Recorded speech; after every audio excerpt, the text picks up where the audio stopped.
Hello बच्चों। मैं उम्मीद करता हूँ कि आप सब अच्छे होंगे। दोस्तों आज हम लोग लेक्चर नंबर 18 कर रहे हैं, केमिस्ट्री का क्लास 12 का चैप्टर नंबर 2 का, है ना। तो चलिए भैया, एकदम देरी नहीं करना है। अब हम लोगों का चैप्टर खत्म हो रहा है, चलिए इसको जल्दीबाजी खत्म करते हैं, फिर हम लोग इलेक्ट्रोकेमिस्ट्री स्टार्ट करेंगे।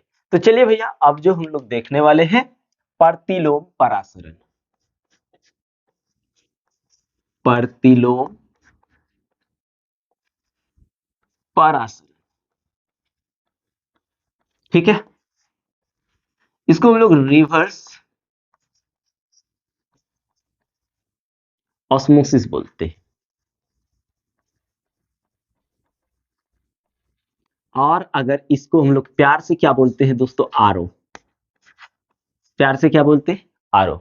चलिए, प्रतिलोम परासरण को हम लोग क्लियर पहले करते हैं, उसके बाद आगे जो भी टॉपिक बचा है उसको कवर करते हैं ना। तो चलिए देख लेते हैं। सबसे पहले देखिए दोस्तों, इसको समझने के लिए हम लोग देखिए डायरेक्ट डेफिनेशन से तो नहीं समझ सकते ना। तो हम लोग क्या करते हैं, इसके लिए एक कंटेनर लेते हैं और उस कंटेनर की सहायता से हम लोग समझने की कोशिश करते हैं।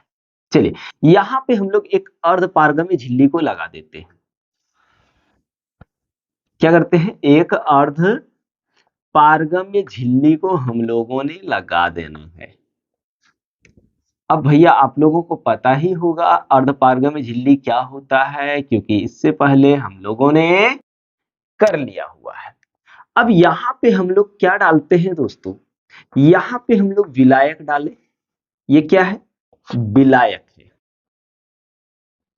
और विलायक क्या होता है? शुद्ध होता है, क्योंकि उसमें ना विलेय होती है, कोई कण नहीं होता है, सिर्फ विलायक के कण होते हैं।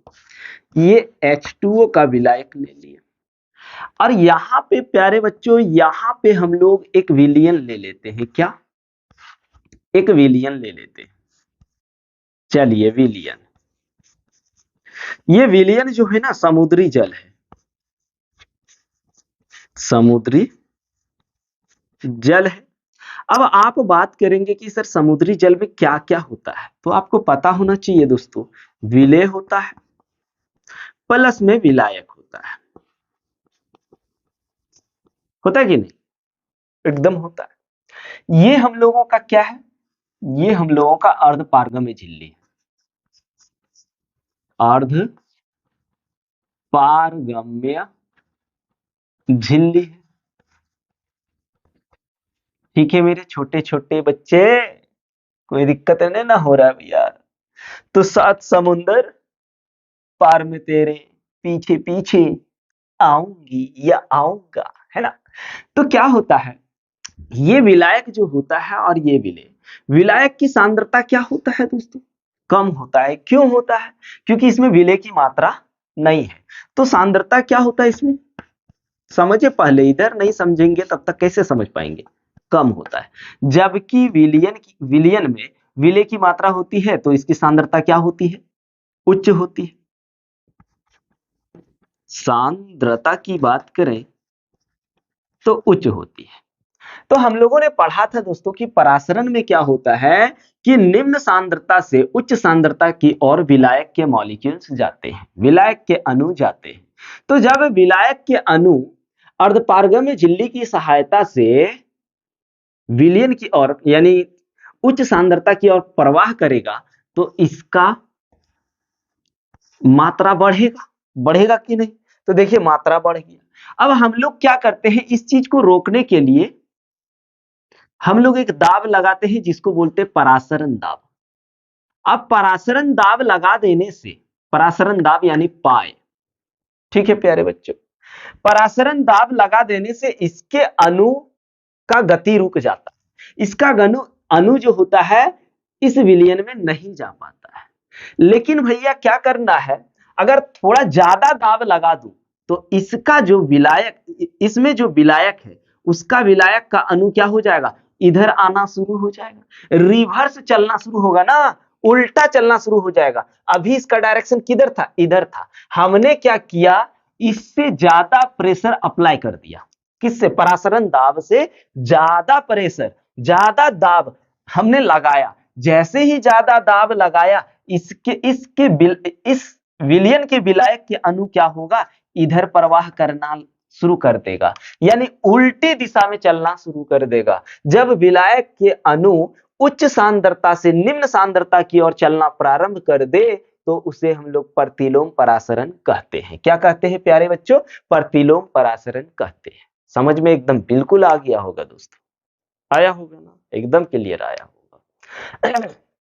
तो भैया हम लोग इस प्रतिलोम परासरण की सहायता से क्या करते हैं, समुद्री जल को या फिर अशुद्ध जल को शुद्ध करने का काम करते हैं। क्या करते हैं? जो अशुद्धियां होती है ये अर्धपारगमी झिल्ली उसको क्या करता है, छान लेता है और विलायक के अणु को प्रवाह करने देता है। बोल जाओ भाई तुम जाओ। तब क्या होता है, इसका मात्रा बढ़ना शुरू हो जाता है और इस पानी का उपयोग हम लोग क्या करते हैं दोस्तों, पीने के लिए करते हैं। तो आइए परासरण दाब का डिफिनेशन थोड़ा कर लेते हैं, उसके बाद आगे देखेंगे। समझ में आया ना प्यारे बच्चों? बिल्कुल आया होगा, एकदम 100% आया होगा, है ना। तो लिख लेते हैं जब, या फिर ऐसे लिखते हैं जब, हाँ ठीक है, जब दाब परासरण दाब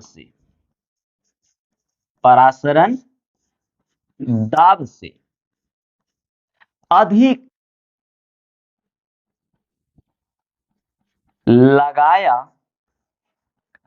जाता है तो विलायक के अणु अर्ध पारगम्य झिल्ली द्वारा उच्च सांद्रता से निम्न सांद्रता की ओर गति करने लगता है।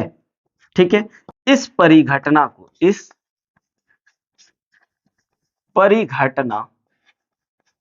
को प्रतिलोम परासरण कहते हैं। तो प्रतिलोम परासरण का उपयोग हम लोग कहां करते हैं प्यारे बच्चों? तो लिखेंगे अशुद्ध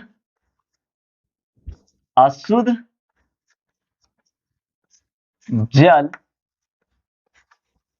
को शुद्ध करने में, यानी समुद्री जल से हम लोग शुद्ध जल प्राप्त कर सकते हैं या अशुद्ध जल से शुद्ध जल प्राप्त कर सकते हैं प्यारे बच्चों। तो यहां तक तो समझ में आ गया होगा, है ना भैया लोग। और भैया लोग एक चीज याद रखना भैया लोग, कि बिना मेहनत किए हुए सफलता नहीं मिलती है दोस्तों। जब तक आप मेहनत नहीं करोगे तब तक सफलता नहीं मिलेगी, याद रखना। बिना मेहनत से भैया खाना तक नहीं मिलता है, ये तो एजुकेशन है। इसलिए मेहनत में लग जाओ, क्योंकि नीट को फोड़ना है भैया, जेई को फोड़ना है और बोर्ड एग्जाम में ताबड़तोड़ परसेंटेज लाना है। इसलिए एकदम मेहनत इतना खतरनाक करो कि किताब भी माफी मांगने लगे कि भैया कुछ देर के लिए तो छोड़ दीजिए, है ना। तो चलिए, अब हम लोगों ने यहाँ पे परासरण को क्लियर कर लिया है दोस्तों। अब कुछ छोटा छोटा टॉपिक है, आइए उन सब टॉपिक को क्लियर कर लेते हैं। उसके बाद वन हाफ गुणक को कंप्लीट करेंगे और उसके बाद भैया चैप्टर को यहाँ पे खल्लास कर देंगे, है ना। तो चलिए सम परासरी विलयन को देख लेते हैं। सम परासरी विलयन। अब समपरासरी विलयन को हम लोग इंग्लिश में अगर देखें तो इसको बोलते हैं आइसोटोनिक सॉल्यूशन। ठीक है प्यारे बच्चों, बिल्कुल ठीक होगा, क्यों नहीं ठीक होगा। तो आइए एक कंटेनर लेते हैं, फिर से समझ लेते हैं। हमने एक कंटेनर लिया, यहां अर्धपारगम्य झिल्ली लगा दिया। क्या लगाया? अर्धपारगम्य झिल्ली लगा लिया। ठीक है, हमने क्या किया, यहां पे एक विलयन डाला। देखिए अब विलायक केवल शुद्ध जल नहीं, यहां विलयन दोनों तरफ, क्या इधर भी विलयन है और इधर भी विलयन है। ठीक है, अब यहां पे जो हम दाब लगाएंगे उतना ही दाब इधर भी लगेगा, उतना ही दाब इधर भी लगेगा। तो ये जब दोनों तरफ समान दाब हो जाएगा तो क्या इसके इस विलयन के विलायक के अणु उधर जाएगा? बिल्कुल नहीं जाएगा। अब उतना ही दाब अगर इधर लगा रहे तो इधर वाला कण इधर नहीं जाएगा, यानी दोनों तरफ आदान प्रदान नहीं होगा। तो इस प्रकार के विलयन को हम लोग क्या कहेंगे? समपराशरी विलयन कहेंगे। समझ में आ रहा ना प्यारे बच्चों? एकदम आना चाहिए, बिल्कुल। तो आइए इसको डिफाइन कर लेते हैं। लिखेंगे यहां पे टेम्परेचर स्थिर रहेगा, अगर 100 डिग्री है, 20 डिग्री है, 40 डिग्री है, जो भी है स्थिर रहेगा। तो लिखेंगे दिए गए ताप पर, हाँ, समान परासरण दाब जब दो विलयन पर लगाया जाता है तो इस प्रकार के विलयन को समपराशरी विलयन कहा जाता है।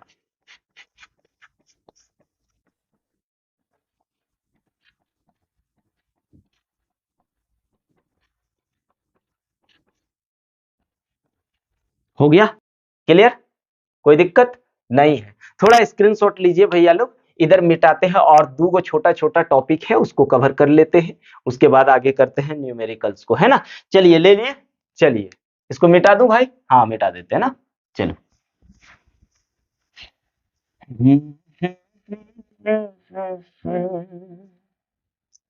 क्या भाई क्या बात है, चलो उधर रहने ही देते हैं, कोई दिक्कत नहीं है।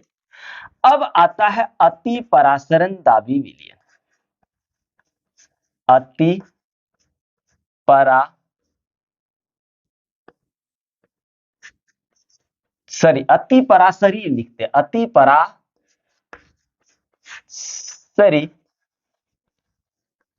विलयन। ठीक है, इसको हम लोग बोलेंगे हाइपरटोनिक सॉल्यूशन। ठीक है, हाइपरटोनिक सॉल्यूशन। आइए देख लेते हैं हाइपरटोनिक सॉल्यूशन किसको बोलते हैं। और एक जो होता है आपका, यहीं पे कर लेते हैं, और एक होता है आपका अल्प परासरी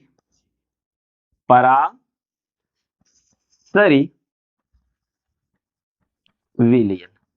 इसको हम लोग बोलेंगे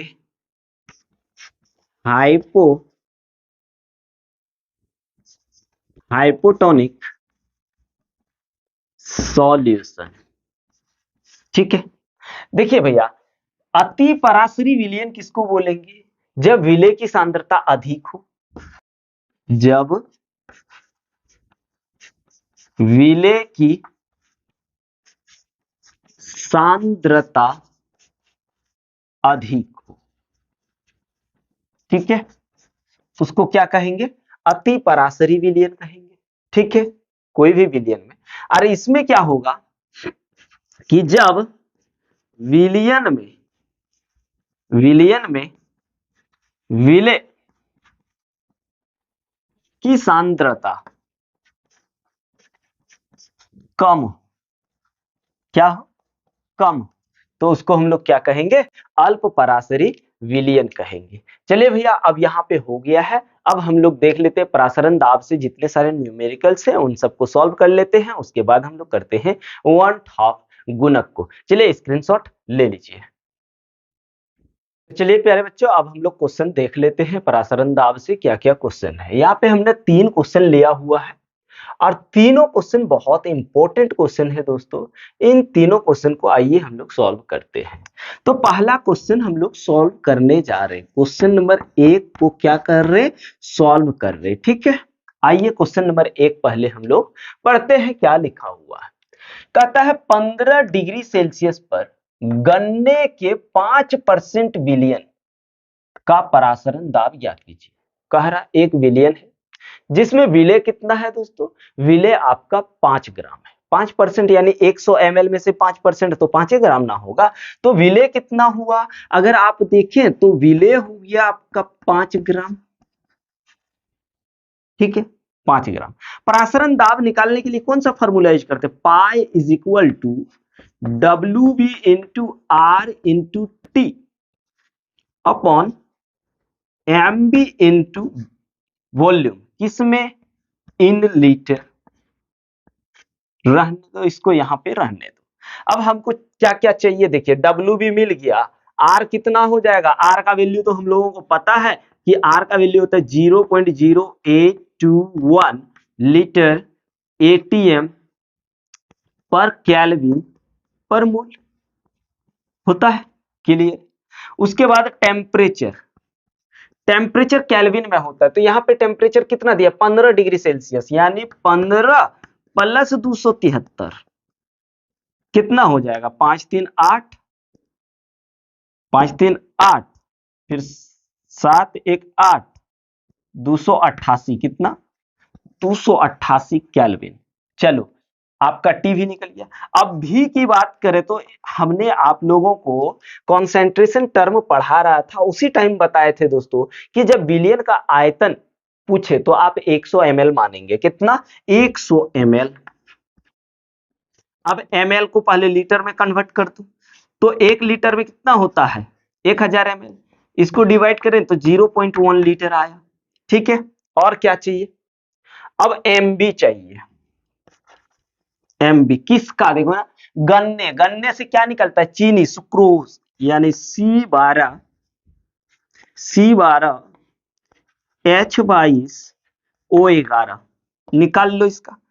कार्बन का परमाणु संख्या, परमाणु द्रव्यमान 12 होता है, तो है क्या वो कार्बन 12 वो, या 12 लगा लिए, फिर प्लस दूसरे में जैसे जाएंगे, हाइड्रोजन का परमाणु द्रव्यमान 1 क्या वो है 22 को, फिर जाके ऑक्सीजन का होता है 16, है कितना 11।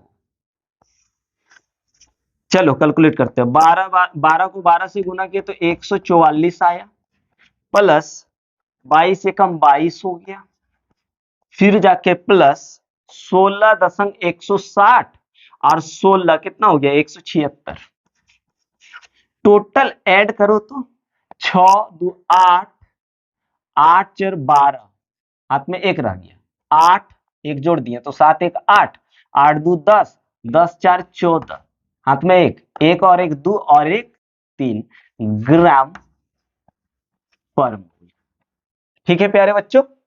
तो अब हम लोग देखने वाले हैं, या फॉर्मूला में लगा दो, परासरण दाब ही निकालना है ना, तो pi is equal to WB कितना आया 5 गुना R कितना है 0.0821 इंटू R हो गया टेम्परेचर कितना है, तापमान 288 बटे क्या है MB, MB अभी कितना निकाले 342 गुना, उसके बाद क्या है दोस्तों वॉल्यूम, वॉल्यूम कितना है 0.1। अब इन सब को कैलकुलेट जब करोगे तो कितना आ जाएगा, इन सब को कैलकुलेट करने के बाद आएगा दोस्तों कुछ आएगा, इन सब को आप कैलकुलेट कर लीजिए, ठीक है। कैलकुलेट करने पर आएगा 3.457 ATM, ठीक है। जब आप इसको कैलकुलेट करोगे तो इतना आएगा। चलिए स्क्रीनशॉट लीजिए, फिर हम लोग दूसरा देखते हैं, ठीक है। ले लिए भैया, हाँ चलिए ले लिए। अब हम लोग क्वेश्चन नंबर 2 के लिए चलते हैं। चलो मिटा दिए। अरे भैया क्या बोलूं, अच्छा ठीक है बाद में साफ कर लेंगे। अब हम लोग यहाँ पे देखते हैं क्वेश्चन नंबर 2 को। चलो क्या है, फिर वही 5% बोल रहा है, मतलब जैसे ही आप 5% यानी विले की बात करेगा तो डब्ल्यू भी आया 5 ग्राम। ठीक है, यूरिया के घोल, घोल कैसे विलियन से बनता है ना, तो वॉल्यूम क्या आ गया प्यारे बच्चों, वॉल्यूम आ गया आपका 100 ml, और 100 ml को लीटर में कन्वर्ट कर दूं तो यहां हो गया 1000 से भाग दे तो 0.1 लीटर आया। घोल का परासरण दाब कितना, टेम्परेचर पर 273 केल्विन पर ज्ञात करना है। टेम्परेचर कितना, 273 केल्विन। अब डब्ल्यू भी है तो एम भी चाहिए, अभी फॉर्मूला बताए परासरण दाब का। तो एम भी किसका देखना दोस्तों, यूरिया का, यूरिया का NH2CO NH2 निकाल लो जी। सो नाइट्रोजन का कितना होता है 14, ठीक है, फिर प्लस हाइड्रोजन 1 × 2, फिर प्लस कार्बन का 12, ऑक्सीजन का 16, फिर नाइट्रोजन का आपका आ जाएगा 14 और हाइड्रोजन का 1 × 2। चलिए 14 एकम 14 प्लस 12 प्लस, ओहो sorry, 2 plus 12 plus 16 plus 14 plus 2। एक काम करते हैं, इसको 16 बना देते हैं, इसको 16 बना देते हैं, 16 16 दूनी 32 16 3 48 50 60, कितना आ गया 60 ग्राम पर मोल। अब आर आपको पता ही है क्या, 0.0821, इतना ही होता है लीटर एटीएम पर केल्विन पर मोल। ठीक है भैया, ये हो गया। अब हम लोगों को चाहिए क्या, पाई चाहिए।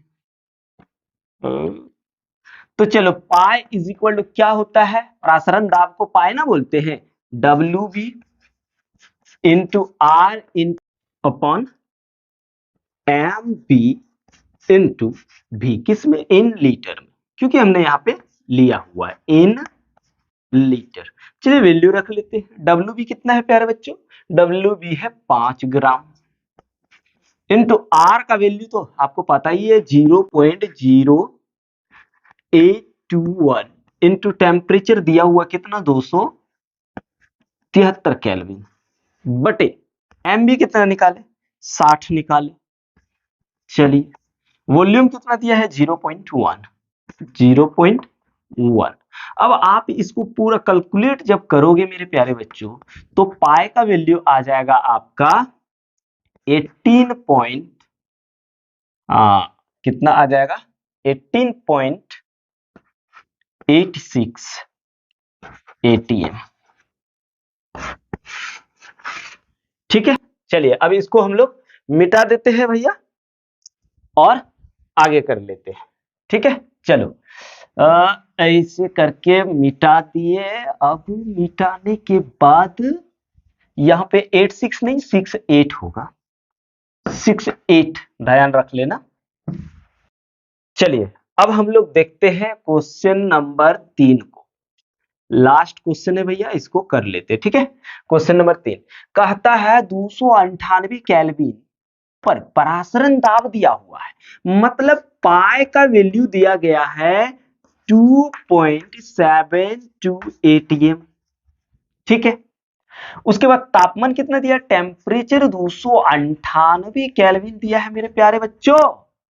उसके बाद कह रहा है 298 केल्विन पर परासरण दाब 2.72 ATM उत्पन्न करने के लिए प्रति लीटर आयतन कितना भी कितना दिया गया है, प्रति लीटर मतलब 1 लीटर, प्रति लीटर विलियन में कितना ग्लूकोज, तो हमको पहले कितना ग्लूकोज घोलेंगे यही ना, तो आप क्या करिए एमबी ग्लूकोज का निकाल लीजिए C6H12O6 लगा लो।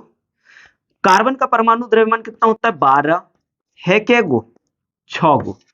ठीक है, उसके बाद जैसे ही दूसरे में घुसोगे प्लस, दूसरे एटम का जब लिखोगे तो हाइड्रोजन का कितना 1, क्या गो है भैया 12 गो है, फिर प्लस ऑक्सीजन का कितना होता है 16 है, कितना 6, गुना करो 12 6 72 प्लस 12 प्लस 16 6 96, थोड़ा जोड़ दो तो कितना हो जाएगा, 4 6 4 10 की 0, ये ना होगा 12 12 छुक 72,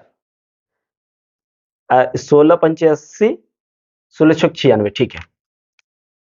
कितना हो गया, 6 4 10 के 0 हाथ में एक 10, 10 और 8 18, 180 ग्राम पर मोल। ठीक है, अब हम लोगों को डब्ल्यू बी तो निकालना ही होगा। यहां आर का वैल्यू आपको पता ही है, 0.0821 लीटर एटीएम पर केल्विन पर मोल। यूनिट भी याद हो जाएगा इतना न्यूमेरिकल करोगे तो, है ना। तो चलिए, पाई इज इक्वल टू क्या होता है, अभी हम लोगों ने पढ़ा कि डब्ल्यू बी इंटू होता है आर इंटू होता है T upon M B into V, किसमें, इन लीटर। लेकिन हमको क्या चाहिए, डब्ल्यू बी निकालना है। तो आप क्या करेंगे, क्रॉस मल्टीप्लीकेशन करेंगे तो ये इधर आ जाएगा, ये पलट दो तो डब्ल्यू बी आपका आ जाएगा, W B is equal to हो गया pi into M B into V बटे आर इंटू टी। ठीक है, कहाँ रखू, यहीं पे एक बार वैल्यू रख देते हैं। तो क्या होगा, पाई का वैल्यू कितना दिया गया है, 2.72, नहीं यहाँ नहीं होगा, यहां कर दे रहे, कितना हो जाएगा 2.72 इंटू एम बी कितना है प्यारे बच्चों 180, उधर नहीं दिखेगा यहां लिख देते हैं, इंटू भी कितना है 1 दिखेगा, और नहीं भी दिखेगा तो 1 लिखो ना। अब चलो, आर का वैल्यू कितना होता है 0.0821, टेम्परेचर कितना दिया गया है, टेम्परेचर आपका दिया गया है 200, कितना है भैया 298। आप जब इसको कंप्लीटली कैलकुलेट करोगे तो आएगा 20.011 ग्राम। तो ये हम लोगों का आंसर है, लेकिन इसको अप्रोक्सीमेटली क्या लिखेंगे, 20 ग्राम, क्योंकि इधर बहुत छोटा नंबर है। हाँ, क्या डब्ल्यू बी कितना आएगा 20 ग्राम। ये हम लोगों का यहाँ होता है कंप्लीट। दोस्तों कितना इजी है न्यूमेरिकल्स, आप लोग टेंशन क्यों लेते हैं, आप लोगों के साथ मोइन सर है ना, घबराना बिल्कुल नहीं है। बस दोस्तों आप लोगों का साथ चाहिए। अगर अभी तक चैनल को सब्सक्राइब नहीं किए हैं तो कर लीजिए, और अपने प्यारे प्यारे दोस्तों और प्यारे प्यारे दीदी लोग के लिए प्यारे प्यारे सहेलियों को जरूर शेयर कीजिए, ताकि आप हिंदी मीडियम वाले स्टूडेंट भी अब से बोर्ड एग्जाम में 95 प्लस करेगा, और साथ साथ में जेई और नीट को भी तोड़ फाड़ करेगा। तो चलिए स्क्रीनशॉट ले लीजिए।